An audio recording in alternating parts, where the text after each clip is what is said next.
Hello players, so I picked up the Razer Phone, and this isn't going to be an in-depth review or masterful, skillful unboxing because there's plenty of those around.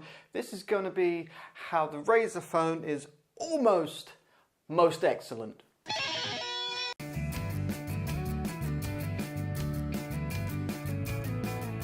Now the Razer Phone wasn't the first gamer phone. Before the Razer, we had the Sony PlayStation Phone and the N-Gage 1 and 2, which I owned all of them. The Razer Phone comes so close into getting it just right for a gaming phone, but it's missing a couple of things, so we'll talk about what they are and how we can improve it. Luckily, most of my ideas come from software, so if Razer are watching, hopefully they can listen to this.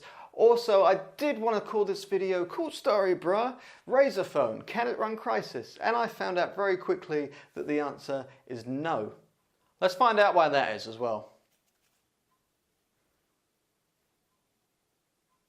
Okay, so a quick rundown of the amazing standout features of this device are obviously the screen and the speakers. What you would need is a good visual audio system for games, and that's what Razer have absolutely delivered, but it is just a little bit short of being amazing. I tried to get Crysis, or just any PC game really, to try and run on this phone, and it wasn't successful. I was going to use the remote streaming app Remoter, which lets you play PC games via like a screen sharing service, similar to how Steam Link works with its own little hardware box. But unfortunately the latency on that made it nearly impossible to play a decent game.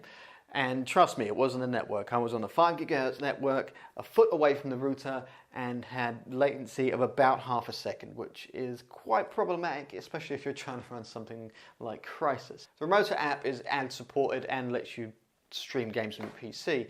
Now it does work, but I think it needs a bit of work behind the scenes in order for it to be flawless like Steam Link, which brings me to my first point.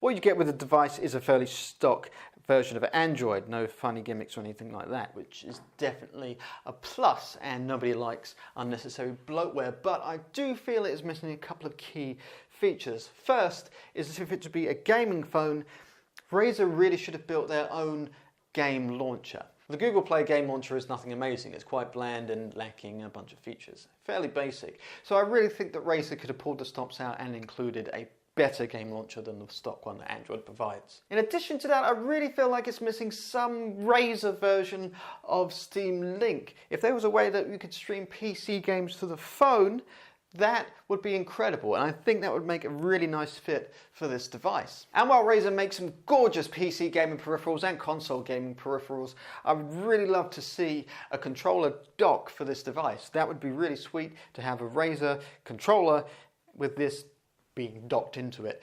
Razer is a fantastic hardware company, so it should be fairly straightforward for them to make a controller that this could dock into. I also feel like they're missing a trick by not focusing more time in R&D on software, because if they could build a feature set in here which is similar to the Nvidia Shield, that would really blow things out of the water and make this much more competitive as a gaming device. So that's what's missing from the Razer Phone in my opinion. So Razer, get to it, make all the stuff that we want. But having said that, aside from the future wish list, there aren't really many drawbacks to this phone. Okay, it's big, it's Galaxy Note big, definitely on the phablet size. There is no headphone jack, which is a bit of disappointment because I love the headphone jack. But I did think about it, and I haven't used wired headphones on a mobile device in about 2 years. So there is that.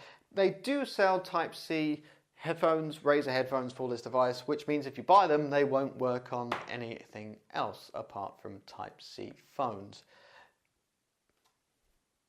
But to be honest, unless I'm in public, I wouldn't want to use the headphones much anyway, because the sound on this thing is absolutely out of this world. If you're going to make a gaming phone, you need a fast processor, lots of RAM, 8 GB in this one, beautiful sound and a beautiful display, and they got that right. So there's nothing inherently wrong with it, apart from a few missing perhaps software features that can be added in at a later date. I'll probably be back in a month with this device, seeing how it runs day to day, battery life, all that kind of stuff. So the question has been thrown out there to you guys now. What is missing from the Razer Phone that makes it the greatest gaming phone of all time? Is it software? Is it hardware? Is it physical buttons? Is it that headphone jack?